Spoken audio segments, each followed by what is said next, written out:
of sleeping in sub-zero weather is a bigger draw. But for those of you who are involved, this year we're at over $40,000 in donations. Last year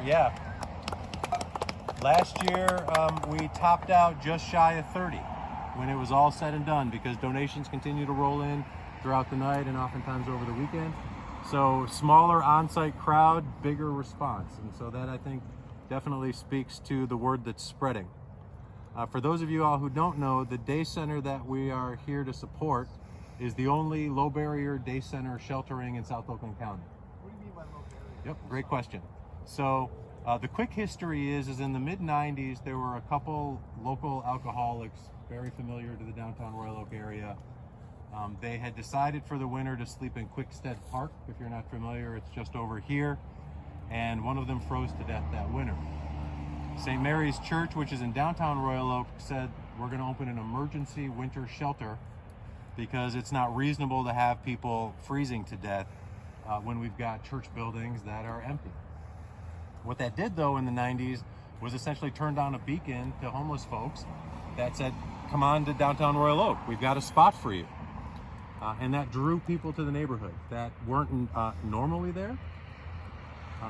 What happened then is good news spread, and the next year another church joined, and the next year another church joined, and now all of a sudden you had a group of overnight churches that were drawing homeless folks to the community, but then sending them out at 7 a.m. because most of those churches have daycares or schools on grounds.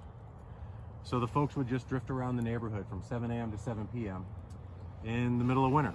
And as you see here, it's a neighborhood. And inviting folks who aren't familiar with the neighborhood and then casting them into a neighborhood that isn't familiar with them is good for no one. So there were issues with the community, there were issues with the guests, the police didn't know how to handle it. And so some community residents got together and they formed South Oakland Citizens for the Homeless, SOCH, which is the nonprofit that runs the day center. What the day center does is we work directly in conjunction with the night shelters. So when they set their start date for the season, because they're the draw, staying alive during the daytime, no matter how cold it is a way easier than nighttime. You can, certainly in pre-COVID years, there were lots of places you can go, libraries, community, gathering areas, stuff like that. So what we do is, as soon as they set their schedule, we set our schedule. So they're set to open this year on December 14th. They start that night, we open that day. And we are the place that the homeless folks can go during the day. Since we're saying, come here, the first host church is at Normandy and Woodward. And they're saying, come, we will take care of you.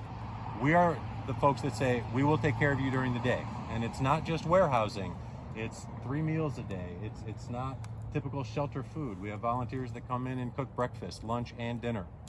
We do a clothing closet on site, and I will get to your low barrier question in 1 second. We do a clothing closet on site.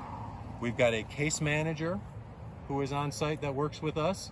She works directly with the guests, getting them housed, and a point that I want to talk about in a moment is what's even more important, aftercare. We have access to shower and laundry services. We have doctors that come here.